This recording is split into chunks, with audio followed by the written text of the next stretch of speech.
Welcome back to Dis the Digital. We talk about the evolution of gaming and media and take a look at some of the classics that shape today's modern titles.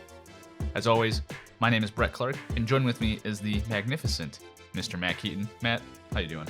Howdy, y'all. How's it going today? I'm doing great today. How are you, man? I'm doing pretty good. So, Matt, this week we've decided to name the episode Breaking the Seal, and we're talking about the difference between being a collector or selling your product to go onto the market. Because I know some collectors like keep stuff factory new in box, and they just kind of sit there and they never really get to appreciate like opening up collector's editions and stuff like that with the intent to resell. But then on the receiving side of things, what it's like to buy used. Yeah. What's it like to buy something that's been open, you know? So kind of comparing the mint condition to used condition, more or less. And I know you personally have a lot of experience with buying used, especially with GameStop. Would you like to kind of share your experience with that? Absolutely.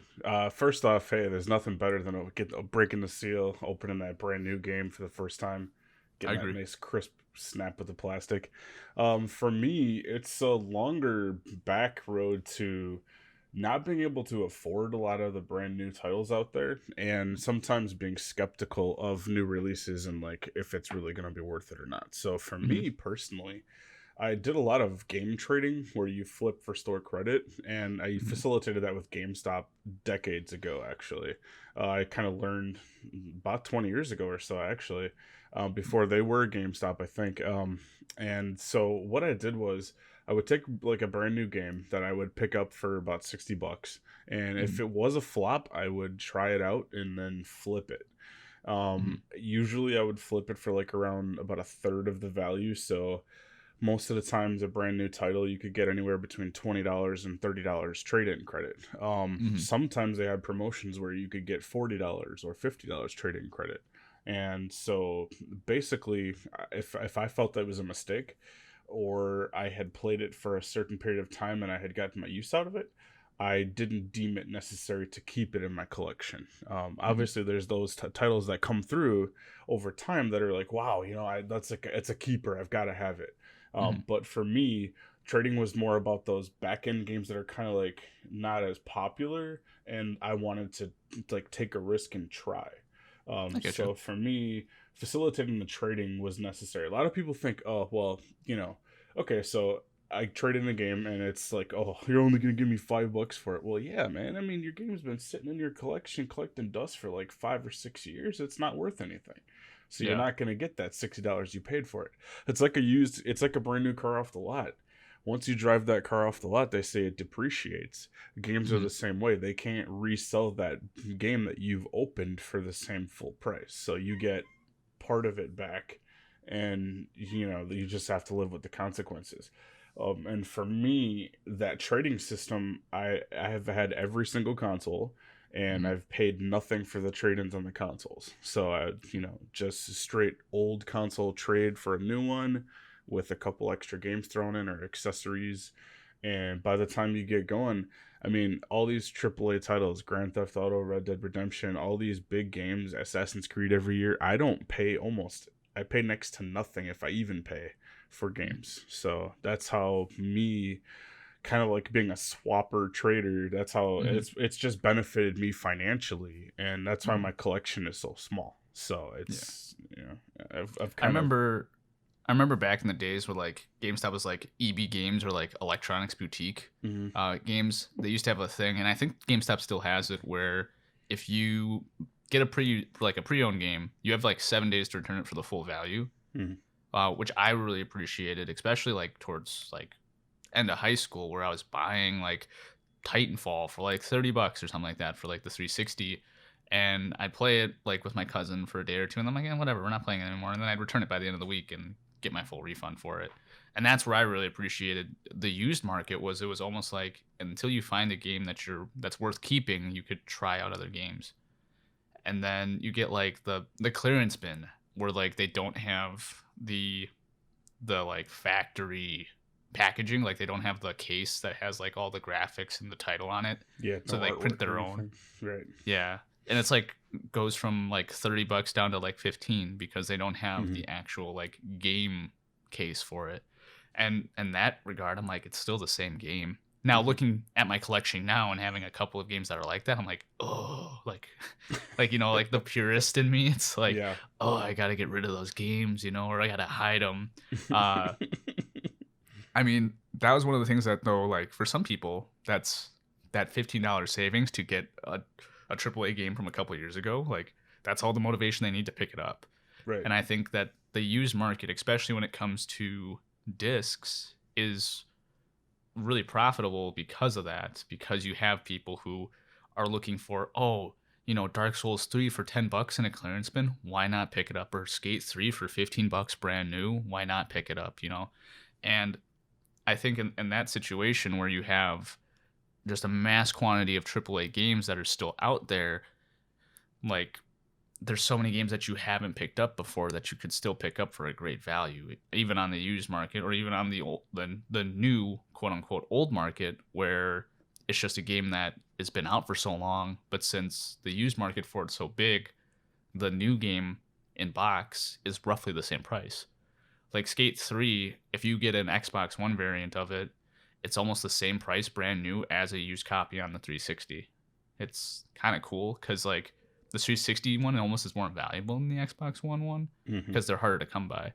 Same thing with like Path of the Furon, Destroy All Humans, Path of the Furon for the 360. It's so hard to come by.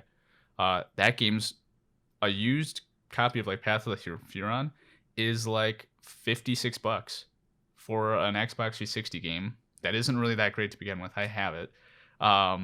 And I got one without a factory case on it, and it cost me $50. Like, I'm like, okay. And then you look for like another kind of like a Wii version of it, like Path of Furon, or not Path of Furon, Destroy All Humans Big Willie, or whatever it's called.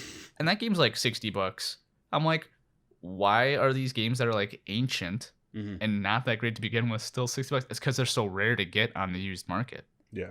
And that's where it's like a double-edged sword, blessing and a curse, because yes, you have options to get these games like used. You have an option to get some really cheap, but then you get these ones that's like they weren't so popular, so the only way to get them is on the used market, and it's almost the price of buying it brand new, and someone's been holding on to it for so long. Yeah. But I mean, you say you trade in a lot, and I think that for certain games there is like almost a system to like which games trade better and like what time of the year it's better to trade them. Yeah. Like Assassin's Creed, for instance, comes out every year. And I know for a fact when Assassin's Creed was coming out, I used to collect all the Assassin's Creed up until I think it was Brotherhood. And then GameStop was like, if you have Assassin's Creed Brotherhood, get an additional $20 when you trade in towards this game. And I'm like, oh, yeah, do that. Exactly. So I haven't been doing the GameStop trading in that much. Do you have like a system that you use for trading in?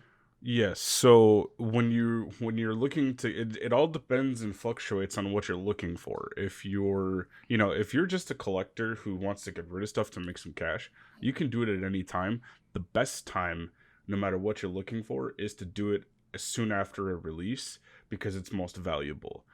Or it just depends on if your copy of Mario Kart or something. Anything Nintendo is still extremely valuable. So anytime you have something that you have to kind of go on the website and look at it and see what the trade-in value is in order to determine is it worth holding on to. For me, if I was gonna get a brand new AAA title, like if I'm gonna get an Assassin's Creed, like even currently Valhalla drops in a couple of days here. I'm gonna look at my collection, see if I've got anything that's worth trading credit, and then weigh the anchor. Okay, is it worth 4 or 5 of my games for the one game? And so my system was games cost about $63.29 here in Texas with sales tax. So for me, it's like, okay, I've got to make that up. I don't want to pay anything. What can I take from my collection? So I look at my PlayStation trophy list and I'm like, okay, am I gonna be able to go back and beat it 100%? And if I'm not, and I'm not that fond of the game, I'll just flip it, trade it. And so the timing aspect works because, like you said, there's game franchises that have promotions saying, oh, if you've got a copy of this, you trade it in for an extra $20 and 20% towards the new game. So it will take an even bigger amount off. And then there's promotions year round. You just have to kind of monitor it like you would the stock market or anything else. It's trading, just the same principle. The value of things goes up and goes down. Right closer to the launch of new games, like say Madden. Okay, Mm-hmm. you get Madden or MLB or whatever sports title. Closer to that launch of the new one, the game's worthless. It's absolutely almost, you're gonna get like $2-3 for it. But if you get Madden and like me every year, getting sick of it every single year, I play it to try it and then just flip it. And now I've resorted to, like you said, with the trial. You buy a used copy of the game, wait about a week till it's after it's released, and there'll be used copies. Get a used copy for about $10 less, play it, and then return it, no questions asked, for that cash back, and then either put it towards something else or whatever you want to do. But that's my system, and it's using like the smart app and using a calculator and kind of things like that, and just figuring out the finance side of it. If you constantly buy, then trading helps benefit you, and then buying a new game is gonna cost you like pennies. I mean, I can't tell Mm-hmm. you, I've done thousands of trades and purchases with GameStop, and I pay next to nothing. I mean, I've walked home with the PlayStation 4 Pro, and it's like, um, sorry, my cat here wanted to join the Yeah, I can podcast hear it today. Hey, puss. Yeah, I've walked away with a brand new $400 PS4 Pro for nothing spent, because of too. I had an old console and I had a bunch of games laying around I didn't want to play. So, um, there's always games you don't want to get rid of, and it's just like, oof, I still can't. Mm-hmm. But it just depends. It all depends on what you're looking for and what the value is, and it's pretty simple to do. And I encourage people to try it, because you think, oh well, GameStop rips you off. I mean, they only give you what's fair market that you couldn't get online anyways. I mean, Mm-hmm. the used market on gaming online is terrible. I've gotten ripped off. I've ordered a game where it was completely missing from the Yeah. package. So that's why I always, instead of taking the risk on eBay or Amazon, I go to GameStop, where I know I can see that physical disc when I'm walking home, and I know Mm-hmm. that it's not going to take me 2 weeks to get a return online if I can just take it back to the GameStop or the whatever store and just get it back physically and get another one immediately. Mm-hmm. I think we focus very heavily on GameStop because that's really the only one that's still around. EB Games is no longer around. Mega Media Exchange, I don't know if you guys have that in Texas. We have a couple variants of that. There's a Okay. place called like Second and Charles. They take used games and they resell them and stuff. Yeah. Well, like things like that where it's like Mega Media Exchange, it's like almost a Midwestern thing. Mm-hmm. Um, and with stores like that where they're a little smaller, like their rates are sometimes a little better on trade-in. Mm-hmm. Um, I think the big thing is you can't lock yourself into buying games from one company or one franchise. I think if you shop around, you see a lot more value in Mm-hmm. it, especially places like Best Buy, where if you buy a new game and let's say on Amazon is cheaper, they price match, so you can get an Amazon price in the store. When it comes to trading in and buying used, GameStop offers amazing inventory sizes, but Best Buy, because they're not a used retailer for games, sometimes have like games like The Witcher for extremely cheap, you know? And shopping around, looking around, finding the best deal, that's something that just comes with time.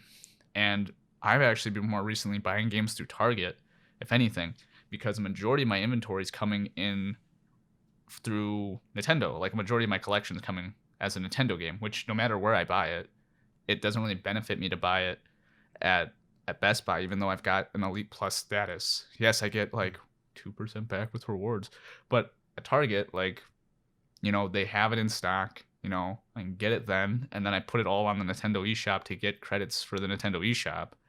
Whereas if I bought it at GameStop, it's like I can't get the Nintendo credits unless I buy it new. And when you're buying it used, you're saving $10, but I can then get it new, get credit, and then put it towards like a Target account or like a Best Buy account. And there's things like that where, depending on where I am and what point system I'm trying to rack up on, normally I end up buying it from Target. Unfortunately, I've bought more Nintendo Switches through Target than I ever thought I'd buy in my life. And like Walmart, for instance, Walmart's been a place that I've been going to as well because like their inventory is pretty good too. But I used to live and die by Best Buy, as my one-stop shop for everything. And now I'm starting to see that like going to other stores for certain games that aren't in stock or certain games that are used in stock, like it's kind of cool because I never would have thought to look anywhere other than Best Buy or GameStop, you know. So you gotta keep your eyes open for that. Because like when I went to Mega Media Exchange, I got Uncharted 1, 2, and 3 for PS3, all for $199. I'm like, oh, okay. Nice. Yeah, but I mean, like, you go online and try to buy that, like, no one's going to sell it to you for that rate. And that's kind of where if a place has an overabundance of inventory, that's the time to jump on it. If a place, like you were saying, if they don't have inventory of that game, it's more value to that company. Which is the downside to GameStop is that they have regional inventory. So, like, when you go to buy something online, they have like warehouses throughout the nation. You can't necessarily get something transferred from California all the way out to Wisconsin. They have to go to like their warehouse inventory, which is kind of like a meet middle point, because not everything is available for you online through GameStop. Best Buy's kind of the same way with their inventory. And so that's something that people have to be aware of, is that if you go with a national chain, their warehouses, they have way more warehouses to pull from. But if you go to something like Mega Media Exchange or like a Secondhand in Charles, or whatever it's called, Second in Charles, they're more local, so they have a smaller picking from where they can pull inventory, so things are more valuable. Like, I see people at Mega Media Exchange trading in SNESs and Nintendos, and I'm like, what are you doing, woman? What are you doing? Just sell it online. You get way more money for it. But is there anything that you've seen traded in where you're just like, why would you trade it in? Back in Mega Media Exchange in Wisconsin, I saw like collector box sets of movie franchises that I like. Literally working at Best Buy, I saw like the Sons of Anarchy, which was a great show for 7 years. They had a box set, collector's set of the entire franchise, the entire series, and it was like in a gun crate. It was like a really cool collector's piece. And I'm like, I really wanted it, but I didn't have the money for it. It was like a couple $100, and I go over to Mega Media like a week later, and there's one sitting in the display case, and I'm just like, why would either, you know, that to me, my assumption was that had to be stolen or something, because why would you spend 200 some odd bucks on it? It just came out, and then you flip it to a place that's going to give you 20-30 bucks for it. I mean, you know, Mega Media would not give you a lot for stuff because a lot of their rates were even lower than most places. Back in the day, like Walmart used to they had like kiosks with, you could trade games. And Best Buy, us working for Best Buy in previous times, they would take trade-ins too. But I don't think they do that anymore. But there was a lot of what's that? I think it depends on the trade-in now. Yeah. But yeah, they've very scaled back, and so there wasn't a lot of places to go, and that's kind of why I like levitated towards GameStop, because they gave the best return. And so yeah, the gun crate from Sons of Anarchy was just sitting in the display case, and then there was like a few box series of like the Shield and stuff like that. Another great show on FX that went for quite a while, just near and dear to me.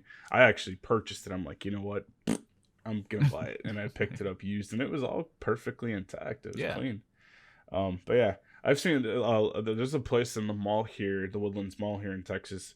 There's a game store you can go to, and like they've got vintage everything, and they have a lot of stuff that's like rare that you can tell has been traded in, and somebody didn't get anything for what they could have nearly gotten for.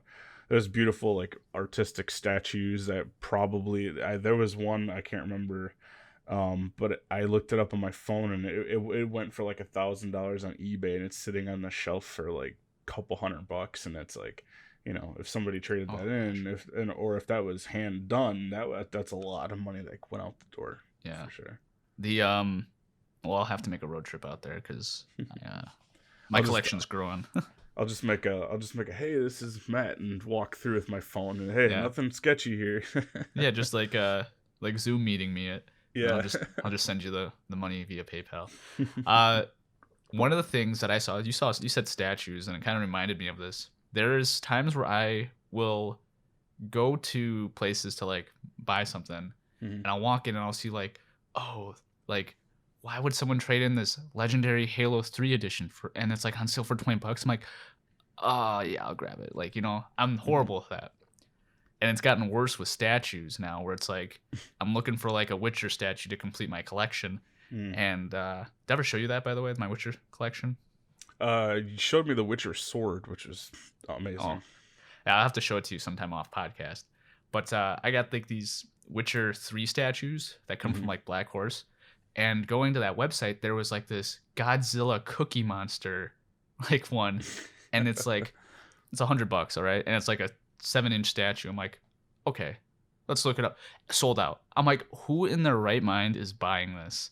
Like, like I Mm. know I wanted it, but I'm weird. Like, and it's like, I'm like, why would anyone buy this? And then like, resellers and all that stuff. But Yeah. I feel like that is one thing that really sucks about buying used is, are you buying from someone who bought it just to scalp you, Right. And Right.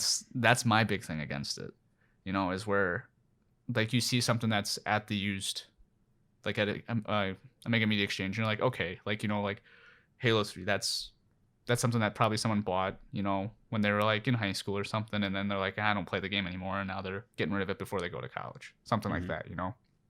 Whereas like you look and you see like a Switch Animal Crossing edition, brand new in box, $400. I'm like, okay, that guy clearly just bought it to turn it Mm-hmm. around and sell it, but jokes on them, Animal Crossing Switches are back in stock at Target. Like, Yeah. so the I was like a vigilante almost when it came to reselling. I was buying Switches to sell it to friends who wanted Switches. Oh, I was okay. Yeah, I was the good flipper. Not 'Cause making much off of it then. no, well, okay, we don't want to go too much into my financials. I have an audit on me.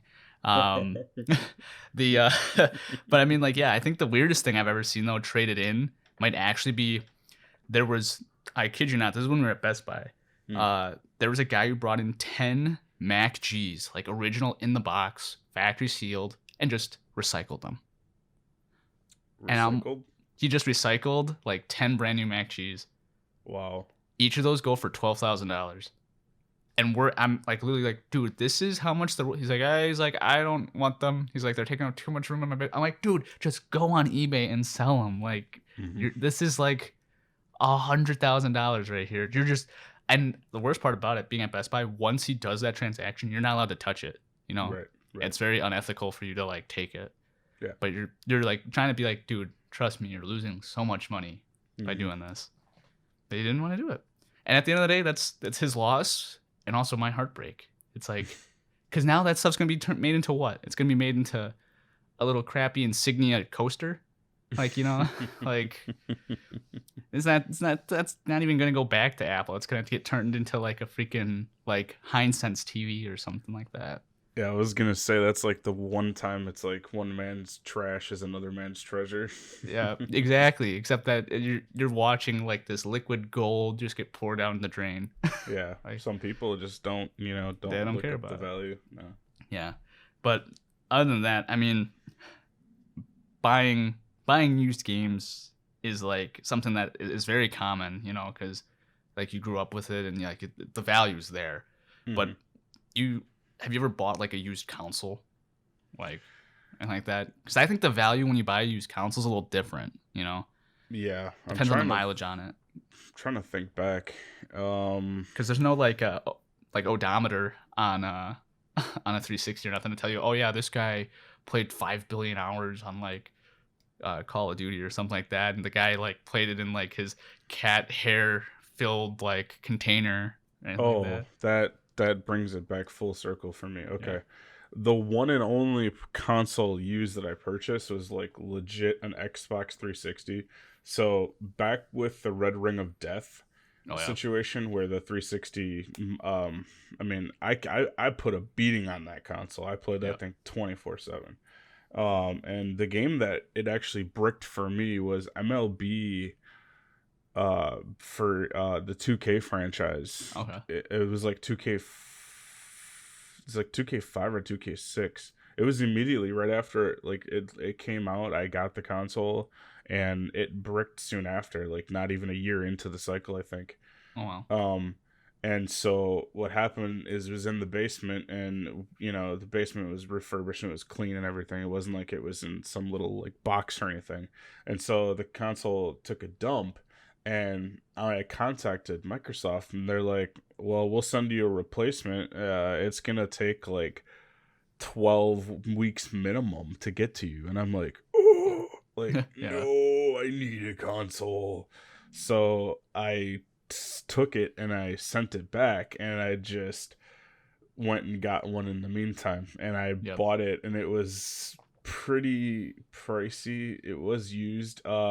It looked like it was barely touched. So I get it home, and I took a can of dust air, and an insane amount of dog hair just comes like flying out Oh, of it, and gross. I'm like, oh no.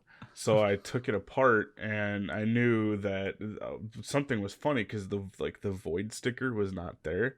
So Oh I'm yeah. like, oh boy, so he's already opened this.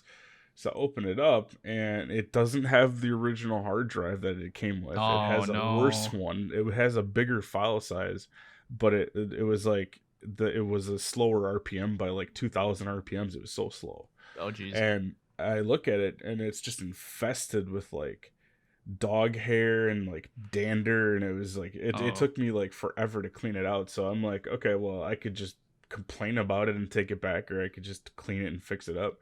So I cleaned it and fixed it up, and I took a look at it. I swapped out the hard drive and did a few things and got it working, and it was okay, but it was not the greatest experience buying yeah. used. And for me, the biggest thing about buying a used console is I just don't do it because I don't know what kind of mileage it's had from someone else's use, and I don't know what was in someone else's home that could have crawled in, because I've seen some creepy stories, creepy crawlies of guys taking apart consoles and the roach poop everywhere, and like bugs and roaches and things like that like infest consoles, and then you don't know that they're in there, and then they can infest your house, and I didn't want any part of that. So No, I that's would why never I want any of always that either. avoided. Yeah, I always avoided consoles used. To me, it's just something about getting that actual box, like unboxing something, Mhm.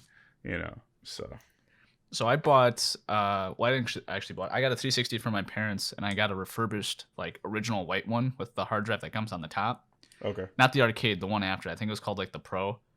And that one was, it said refurbished on the box. I'm like, okay, like I have no idea what that means, because like this is my first ever like used console, other than like the GameCube and stuff like that and the Xbox. But like this is like one where I've ever seen refurbished. Like I never really understood what that was different than used. mm-hmm. And it's because they sent it out. It had a Red Ring of Death issue, and then they returned it to GameStop certified, and then GameStop sells it. Well, I put that thing on a cookie sheet that was like probably like 5 or 6 inches tall. Like it had these legs that came out, and it ventilated underneath it. And I took like amazing care of this 360. I have never had a Red Ring of Death with that 360, but for me, that was the best mileage on a used system I ever got Mm. until my cousin Michael kicked the disc tray. Oh, Um, what was it? He got super excited about winning Call of Duty, and like I was trying to like like trick shot on Rust, and for some odd reason, he got super excited. And after that, we're just going to switch to a different game. So I went to eject the disc and go and grab the disc, and he like kicks his feet up in excitement. And he just kicks my 360's disc tray like across the room, oh, and I'm like, brutal. oh my god, my disc tray, it's like destroyed.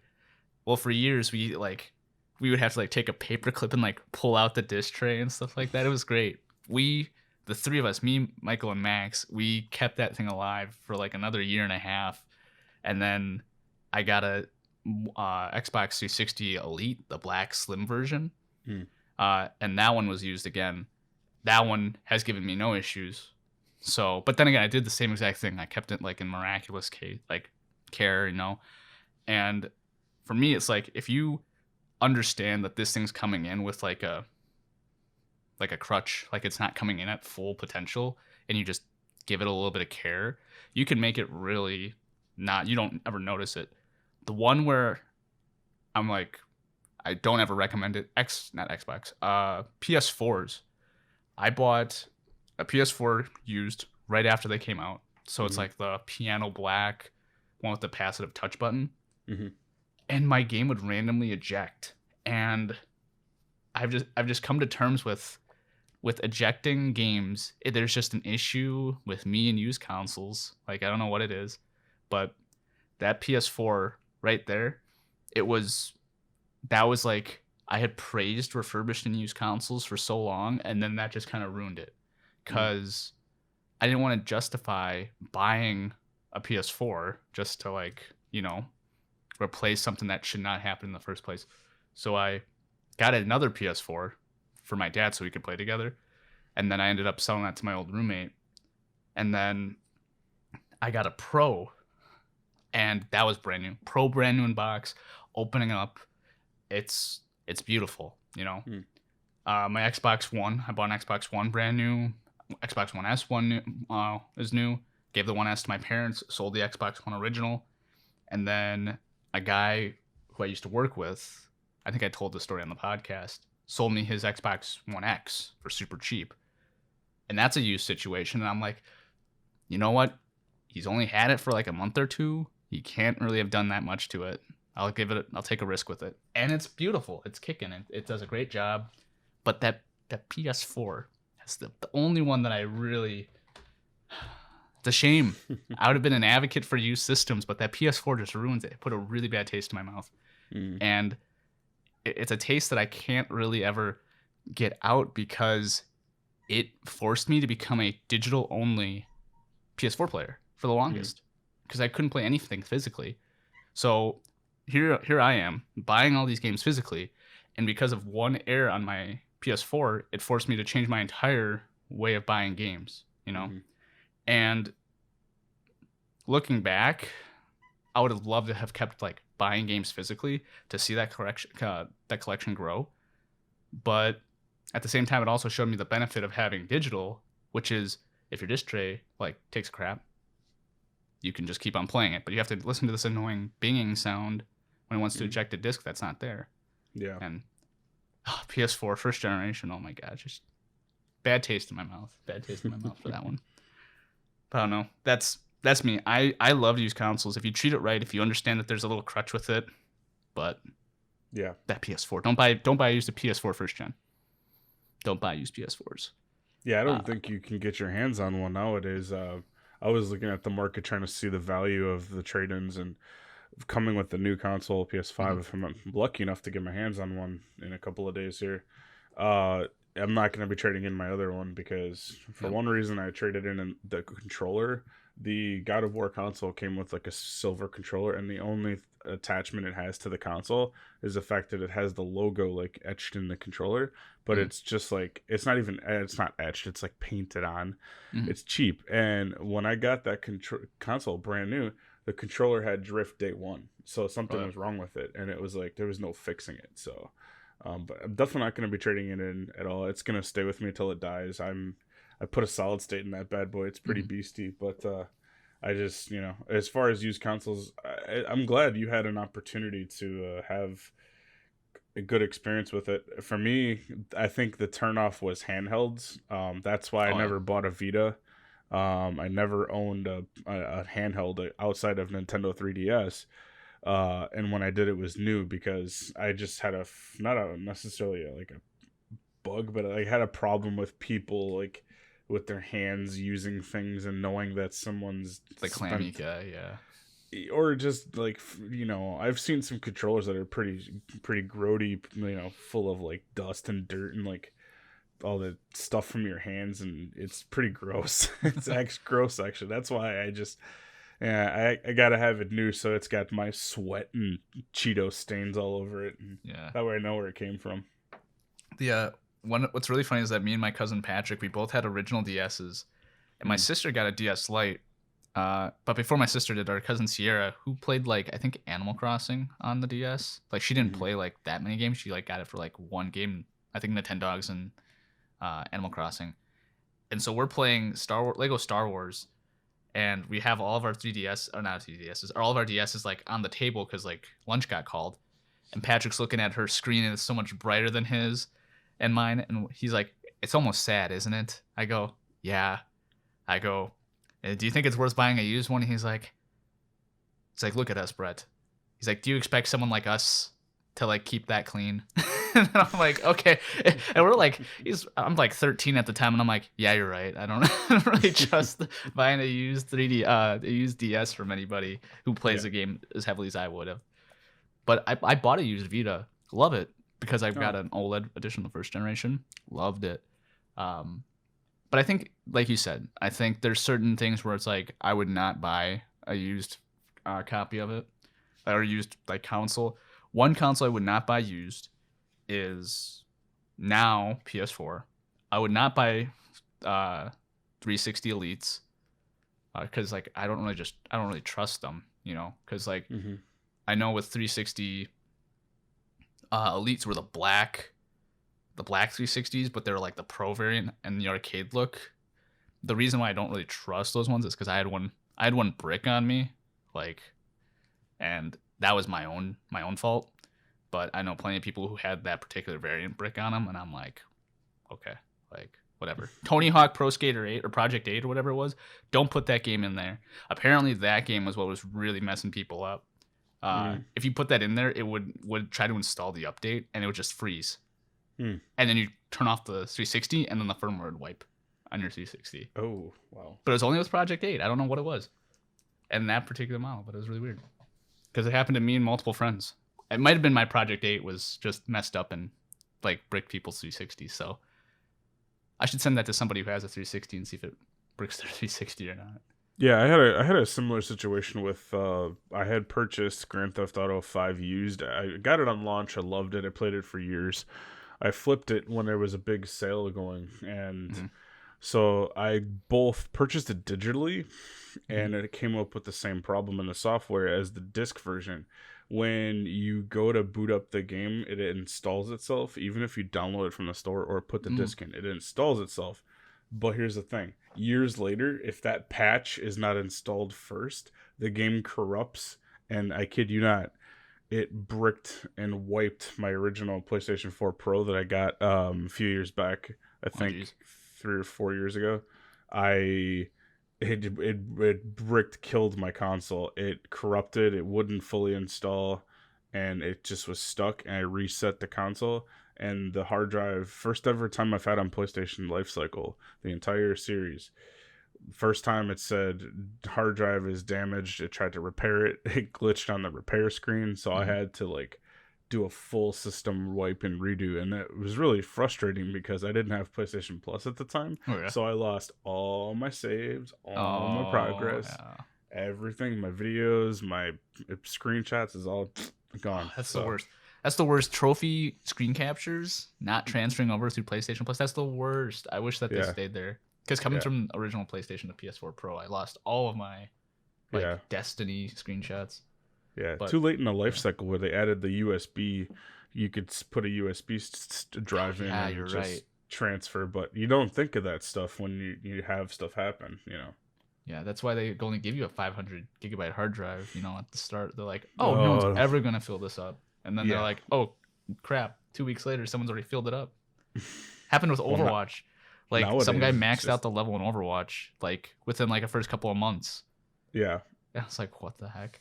Yep. This game's supposed to be there for the rest of your life, and you've already maxed out the level a couple months after it's released. But do you have any final thoughts here on the used systems and games before we get to the save point? I just think it's a great process that some people, if it's not for everyone, obviously. If you're a person who just wants it for nostalgia's sake and hold on to it, great. If you like to actively play games and you're maybe short on some cash or you don't want to spend a lot on games, I encourage you, if you're not going to trade, at least do your homework, because like we talked about earlier, again, you go to Best Buy, you go to an Amazon, you look at retailers online and in store, and Best Buy is probably one of the best to price match. But just kind of do your research before spending money and see what the best deal is, because GameStop's loyalty only relies on the rewards that you get, and you get points on your account. That's it. So if you don't care about that stuff, which that was beneficial for me and still is, but if you don't care about it, just try to save money, because ultimately these companies, they get plenty of money. I mean, you look at the money that some of these guys make, and it's just ridiculous. So do yourself a favor, shop around, do your homework before you invest, because unless you're trying to do like super collector trading where you Yeah. got like your official certificate and stuff like that. It's just not worth it. So just save a few bucks, do your homework. You'll thank me for that. Yeah, I agree with that. But on that point, it's time to go over the save point. Save point. So Matt, this week we got a comment on Facebook from Thomas. Thomas says, "I love this episode. Some of my best memories were playing Super Smash Bros. GameCube version with my friends, and we would set up these gigantic tournaments where we each would have a few characters to play. It was great to walk away. Oh, my bad, not walk away. It was a great way to talk and be together. Online playing just doesn't feel the same. That is, I 100% feel that on Super Smash. Like, it is a game where you need to be in the same room as somebody so you can just see their defeat, in person. Or if you're not even, like, there, you just need to be in the atmosphere of it. Super Smash is, like, online, it's too easy to just focus on, like, oh, I beat you, oh, I lost, versus the experience. But the other side of that is, like, Fall Guys last night. We were playing Fall Guys, you, me, and Kylie. Mm-hmm. And that was a lot of fun. That was very chill. Yeah. But I mean, we appreciate that comment, Thomas. That's why we do this. And we 100% agree. Like, being there with somebody is the great way to experience it. But online's also, it allows us, especially with COVID, to play remotely. And it was a great experience to be able to play with Matt last night. Even though Matt was just like, being mad. No, so it's really funny. Me and Matt at one point, no, that wasn't you. It was Kylie. Kylie like gypped me out of placing because I tried grabbing you, and then she ran across the line right before I did. Yeah, but yeah, it's my fault. Matt was being mad. Matt was goofing around too much. No, I'm kidding. No, he's goofing around the right amount. No, Matt was trying to win, and Brett was holding my character hostage a few times, trying to mess with me.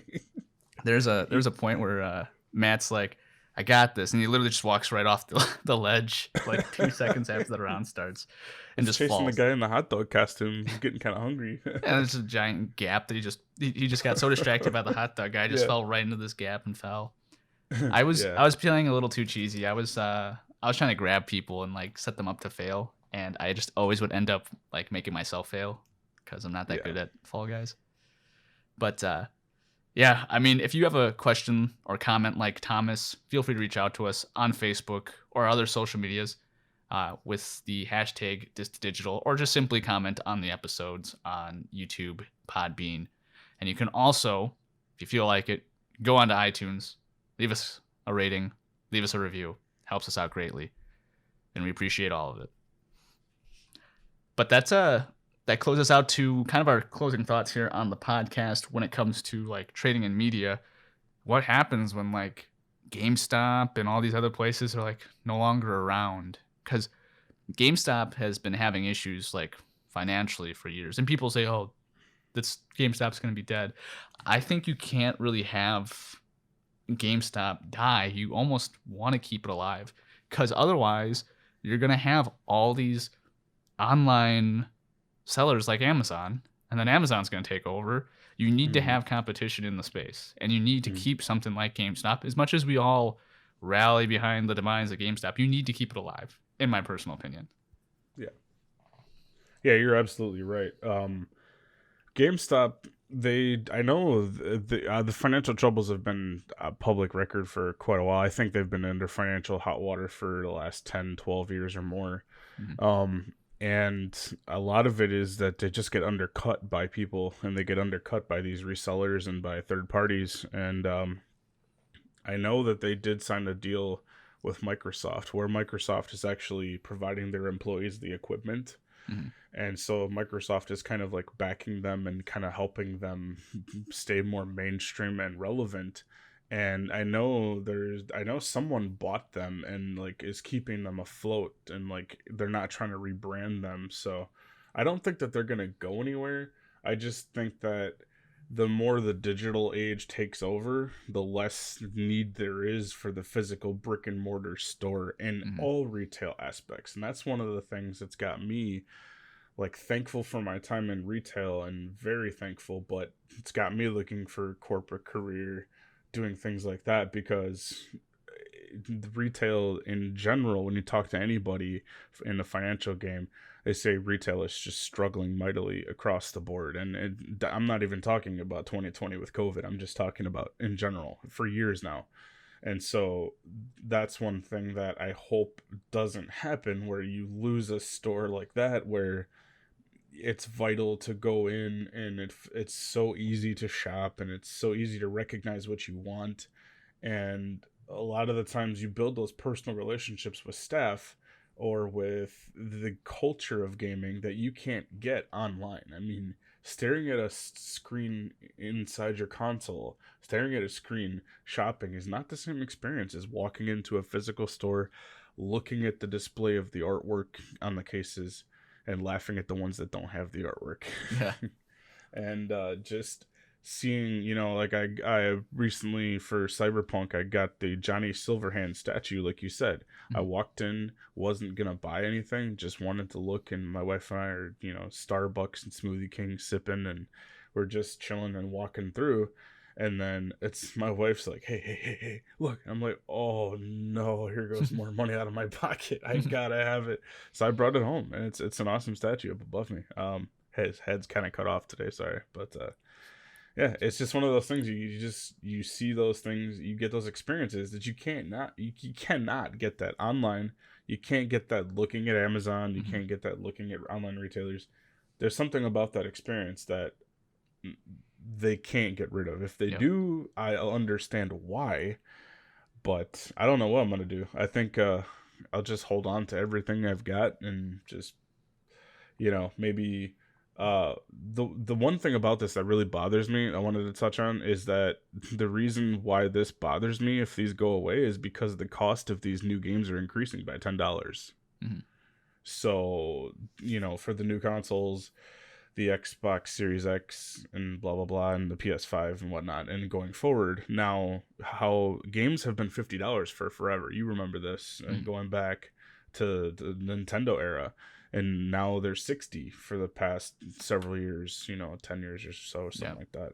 And then now it's going up to 70. That's a steep price to pay for a physical disc or even like digital media. That's a lot of money to play for games that, I mean, let's face it, even this current generation, even going forward, do you really think a game is really worth that? I mean, me personally, if that game is not if you can't put in like 1,000 hours, it's not worth $70. It's just not. Yeah. That was the argument I was about to make. I was gonna say, if you look at like games back on the Xbox PS2 era, those games are $50. Those games are, let's say, this big. Like they're like we'll give it on the scale of how huge they are. We'll give them like a 5. Like the baseline 5. You go up to a $60 game, your size of like content can be anywhere from a 5 or a 6 to like an 8, And that's kind of the 360 era, was that like you had games that were huge like Skyrim, but you also had games like Sneak King from Burger King, like that game, which is like definitely like a 4 in content size. But you had a variety of sizes of games. Now in the Xbox One, PS4 era, you have games that you're looking at like 7, 8 is like common, in the size of it. So now if my game size goes from being a 7 to 8 to like a 9, 10, I feel like it's justified to jump in price because I'm getting so much more content per game now. Now, what that does not mean is give me a 7 or 8 and charge me more. It means give me more content for the value of it, Yeah. Me and my buddy Snell, we have this very good mindset, and he was the one who introduced me to it. And because of that, I've kind of adapted into my own way of thinking. He says for every dollar you spend on a game should be the hour you spend in it. And then that's your value back. So like, especially like something like a free-to-play game like Apex, dropped 500 hours in Apex. That means I'm good for $500 into some other game, That's how I justify. I'm like, okay, it's a free-to-play game, way worth its value. Then I look at something like The Witcher. Got that game for $30, dropped probably 116 hours into the game. Worth it, And then you get a game like, A Plague's Tale. I got it for $20, and I beat that game in 9 hours. Now, I'm like, was it good? Yes, it was a great experience. Value-wise, maybe not. Maybe not the best value, but you know what? I've made up in so many other games where I'm like, okay, maybe it's worth it then because I've saved so much on another title, and it kind of helps me adapt and justify buying games at certain times.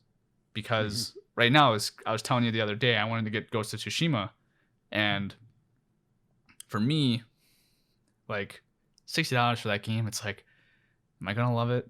And if I do, is it do I just wait, for it to go on sale? But at the same time, it's like there's games where I see it's on sale for $20 and I'll pass it up because I'm like, it's not a game that is worth the value for me at that time.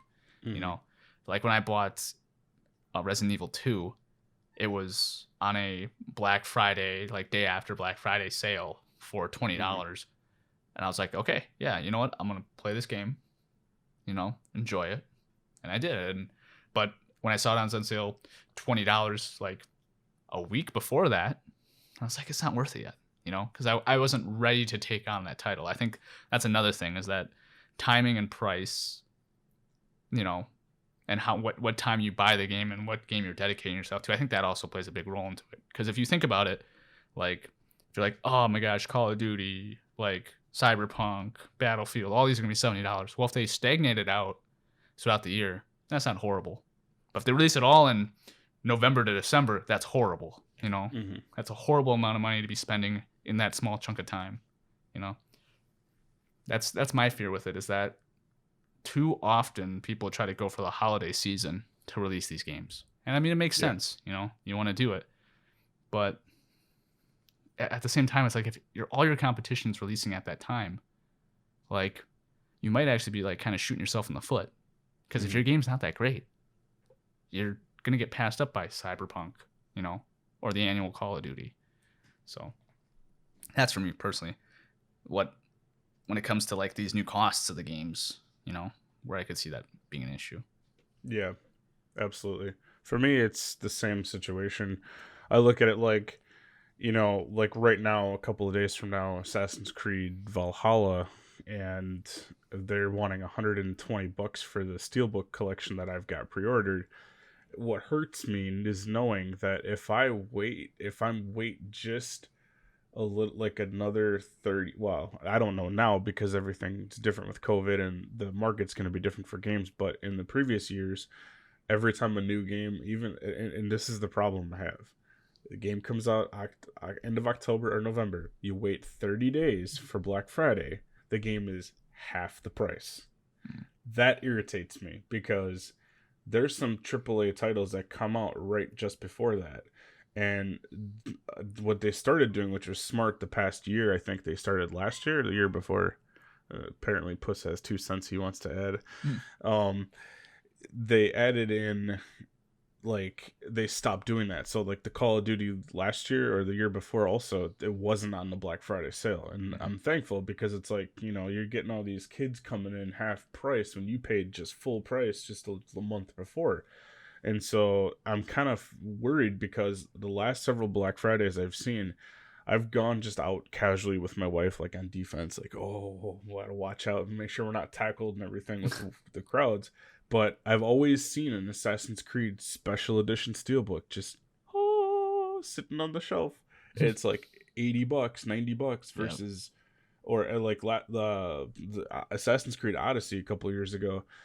I picked it up for like $50 and it was like $120 copy of the game with the Steelbook and all that stuff. And I'm just like, right now, for my demand to get us streaming and out there, I want to get it now so I can start streaming when it's relevant. Yeah. But it's like, do I wait and save the money or do I have to have it now? So that's to me is like the frustration aspect of it. And it's like, do you want it now or can you live with what you've got and wait?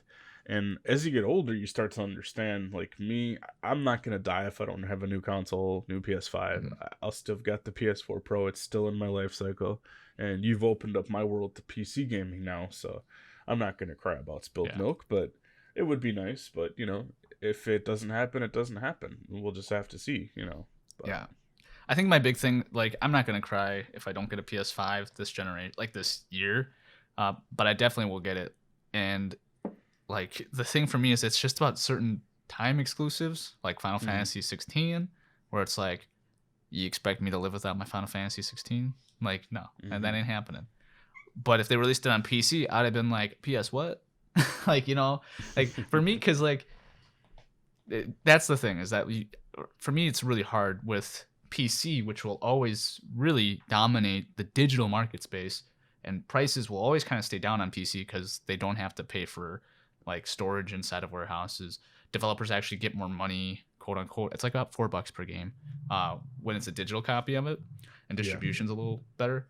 But PC being all digital, your library is infinite. It's always there. It's always in inventory. The downside is that like it's all digital. There's no way to display it. One day I'll discover how to do this. I'll get like a 70-inch TV, like a really janky one, and I'll like drill it to a bookshelf, and I'll have a digital display of all of my media library, and then that way you can just scroll through it like a touchscreen bookshelf and look at all my game collections. Eventually that'll come into play. Patent pending. No one steal that idea. Yeah, I would, if I could do that, digital all day. Like, yeah, if you could see the physical artwork and kind of like get a sense of what you have, because when you go through the consoles, you can't see it. You see a whole list A to Z, but it's all like free games and stuff you never paid for. And it's like, get out of here. You can't get rid of it. Yeah. Console limitations, so it's kind of annoying. I was gonna do something for my background and for our streams going forward. They have digital picture frames you can just put on the wall like an artwork, and just literally see. You can like put in your own imagery of it. So I think that would be pretty cool to have like a video board background and have like games related stuff. Man, your cat wants to be part of this podcast, man. Yeah, Liam, it looks like you're part of the show today, man. I got no place to go mascot. with him. He's meowing and crying for his mommy because she's not out yet. So so yeah, my cats would come in here and they're cute for about 5 minutes until they step on the keyboard, and then everything goes haywire, and it's like, Houston, we got a problem. Like, yeah. I was playing Apex the other day, and Ridley, really cute, by the way. Normally I don't talk about cats like this. Living with Kylie though, like, I've come to appreciate cats more and more. I'm sneaking up with my buddy Snell, and he's like, I need help here. I'm like, okay, I got you. Ridley just lays on top of the mouse, and I've got a fully automatic charge rifle. Or not charge rifle, it's like the L-Star. So just going, it's just full auto firing. He's laying on the mouse, so in order to like try to aim it, I gotta move the cat. Like, I'm just moving this cat and sliding across the desk, and the gun would not stop firing. I'm out of bullets. I swap my guns out of bullets because he's just, it was crazy. And then after it, I'm like, you got me killed. And he just kind of looks at me and he's like, what? I'm like whatever. I can't get too mad at that. But at the same time, you did cost us the game, So it's like, like, you're cute, but are you that cute where I don't forgive you for that? It's tough. Cats, man, like, dog. On the other hand, I feel like if I had a dog, I'd have to constantly be like muting my mic because he'll be barking or something. Yeah, or wanting to go out and go potty. Yeah. My cat's a big love sponge. He loves his mom, and my wife is just like head over heels with him, and so it's a routine. If he's not let in there, he'll keep waking her up, and he'll like lay on her and just keep making biscuits and all that, and she can't sleep. So we keep him out of the room sometimes, and like now, he's just I'm in the office, and he's just meow, and he won't let it go till she gets out of the room. So maybe you got to introduce like a cat cam or something on the podcast. Yeah, he'll be part of it. He'll be sitting in the chair here, furring up my Sons of Anarchy blanket. So there you go. Yeah, if you guys want to see that, you got to check out Matt's live stream here on the Dis to Digital Facebook page. Otherwise, you can go to Dis to Digital on Twitch and watch Matt play some games that are live. I don't know how often you're streaming there, but he's been trying a bit more. He just did a Watch Dogs Legion gameplay. So yeah, check him out there at twitch.tv/Dis2Digital. But other than that, Matt, I think we're kind of closing out on the end here, unless you have anything else to say. I think we've touched it all, man. I've enjoyed this topic for sure. Yeah, I really like it. It was a really good topic. And if you guys want to submit a topic, feel free to reach out to us as well. We're willing to talk about anything. I think last week when we talked about like strategy games and like how they're not really dying, but they've evolved, something like that, where that topic is really deep. You know, it's something that like we don't even really have a chance to prepare for. But if you just off the top of your head, you're like, whoa, it's got a lot of potential to it. So if you just have anything like that you want to say and get out there, we're more than happy to take it, because sometimes happy accidents happen and you get a really good topic like that. Or George a couple weeks ago brought up the topic of your favorite video game moments. You know, sometimes a great story ties to that. And we appreciate all the love from people like Thomas and Afro who send out constant comments and giving us motivation to continue doing what we're doing. And we appreciate everybody, honestly. Absolutely. Yeah. Matt, you got any praises or anything you want to shout out? Shout out to all of our followers and everyone checking in on our content and leaving comments. I've had a few private Facebook messages come my way of some people that have enjoyed our stuff and love the fact that we're out there. Couple associates that used to work for me also are like, oh my goodness, you're doing this is so cool and all this stuff. So it's kind of like it's been a whirlwind for me, but I just want to encourage everyone listening, everyone checking us out. Obviously, if you like us, you enjoy our stuff, share with your friends, share with your family, help us learn and help us grow. And the impact that you guys have on our lives is tremendous. When you guys give us ideas, it's not that you're feeding us ideas because we don't have ideas. We have a treasure trove of things we want to talk about, but you guys help shape us and make us more laser focused and give us a lot better ideas. And it's really fun to put these episodes together based off of your guys' feedback and your comments, everything. You know, I know a lot of people like on Facebook or Twitch, people don't want to, they just kind of want to watch. They don't want to comment. But feel free. I mean, put in a comment. Let us know you're watching. Let us know you're enjoying it or what you want to see different in any kind of comment in anywhere of our social media presence or our website. If you leave feedback, that's vital and tremendous to help us grow. We're just a small startup and we're trying to take it big time. Obviously, it's going to take, you guys are here with us on the road and on the journey. So you guys will definitely be responsible for that if that happens. And you guys are a big part of what we do and it helps shape us. So from on behalf of Dis to Digital, I just want to say thank you guys very much from the bottom of our hearts. And all of your feedback and support is much appreciated, and we'll always be accepting of it. So thank you. Yeah. I'm waiting for the comment where someone's like, you guys got to stop thanking us for half an hour at the end of your episodes, you know? Or if it's a big important part of who I am, though. Yeah, no, exactly. I mean, we're genuinely grateful for you guys. So absolutely. If you guys feel like we're commenting too much at the very end and we're thanking you guys too much, leave a comment. And that way let us know. Be like, we get it. Stop thanking us. But also, if there's a game that you guys want us to play, let us know. And also, don't be shocked when you come over to our live streams and we are a little bit more vulgar in our language, by the way. Some people have been a little surprised about that. Yeah. Matt in particular. Matt was more in particular about it. He was like, he's like, hey, do you really want to like air that? I'm like, yeah, it's whatever. It's a live stream. Like, it's who we are. Yeah. We're adults. We're enjoying fun games. Podcasts, we keep it PG so that way we can be viewed and heard everywhere, obviously. But we're two down to earth guys who just love to play games and we love to hang with friends. So yeah.